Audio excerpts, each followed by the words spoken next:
Photurus carolinus, otherwise known as firefly. I remember as a young boy chasing these beetles all throughout the woods in New England, causing all sorts of havoc. Maybe some neighbors called the police, etc. But I was always mystified by these tiny little creatures being able to emit such a powerful, strong signal from their little bodies. In fact, this particular species, once a year, for a 2-week period in the foothills of the Appalachian Mountains, does something amazing. See, one single influencer among all of these beetles emits a signal. Flash, flash. Shortly thereafter, another fly goes flash, flash. 2, 4, 20, 100, 1,000. Within minutes, there is an illustrious symphony of flashes. This synchronization of flashes shows a display unmatched with many other animals here on the planet. See, this type of coordination continues to baffle scientists, but we do know that it started with a signal that was picked up by others and emulated. The European starling, first introduced into the United States in the late 1800s by, believe it or not, Shakespeare enthusiasts. In fact, they released several of them in Central Park because they were so fascinated the number of times Shakespeare referenced these birds. Over 200 years later, they grew to a population exceeding 200 million. One thing that's really neat about these birds, though, is the way they signal each other. One bird, according to many scientists, communicates to its left or to its right to 7 other birds, who then communicate to their left and to their right.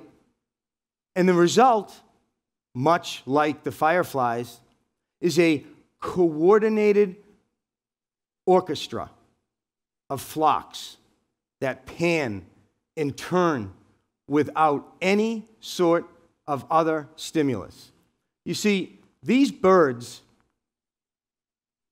have an ability, as they continue to communicate, to do 90 and 180-degree turns on a dime without any sort of ability to be duplicated.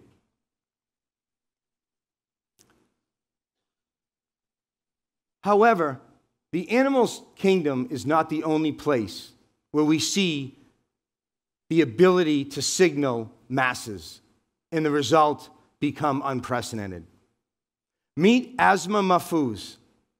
See, Asma in 2011 was just like you and I, a normal, everyday, hardworking person. In fact, her country was experiencing a revolution. It was January 18th, 2011, and 4 Egyptians had set themselves on fire outside of Tahrir Square, protesting the Mubarak regime. Unchallenged and undaunted, and in many ways unprecedented, Asma sent a signal.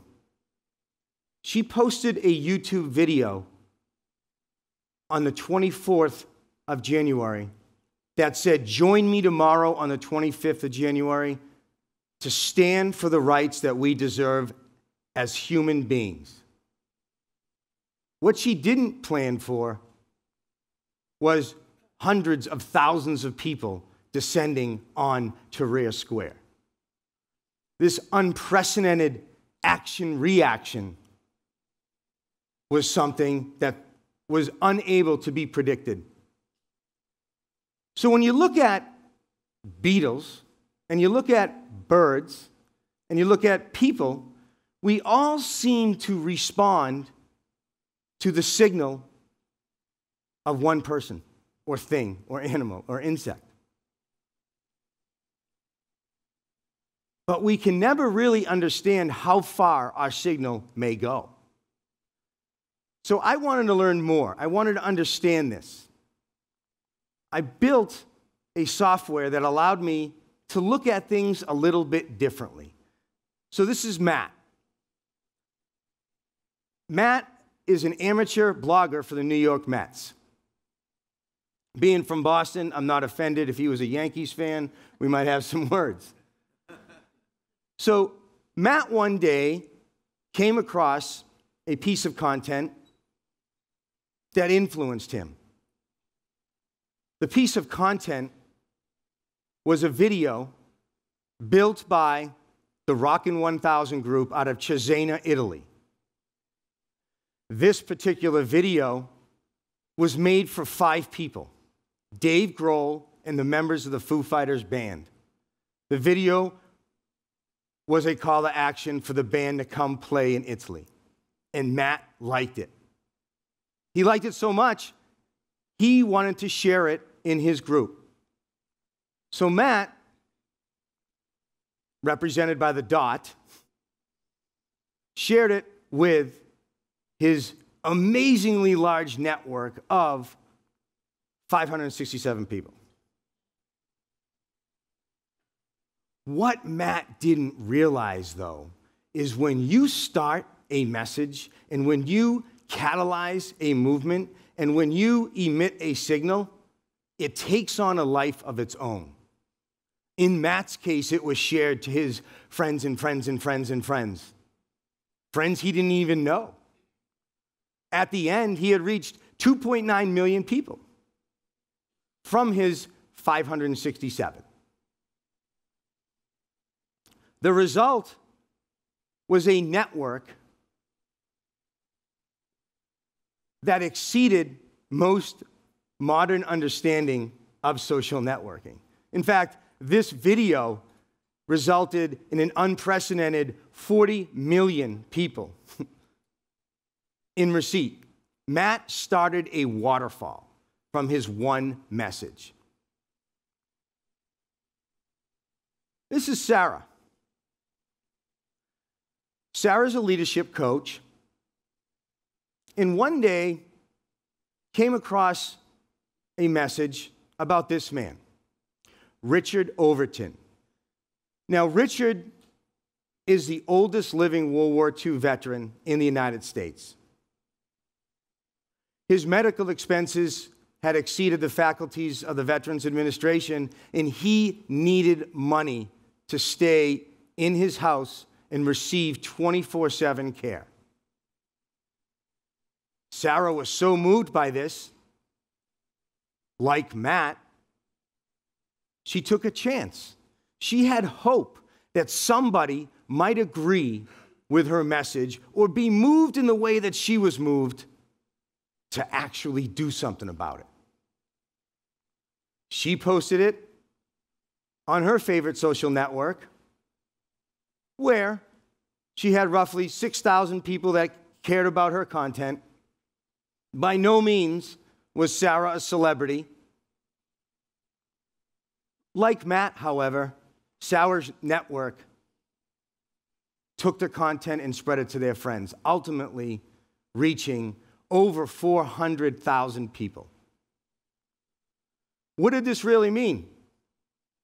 I mean, the fact that Sarah took a chance to share content with her network, the fact that Sarah endorsed the content, had hope that somebody out there that she likely doesn't know would be moved like she was.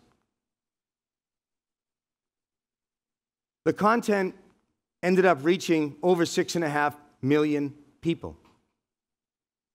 Within 30 days, over $160,000 had been raised.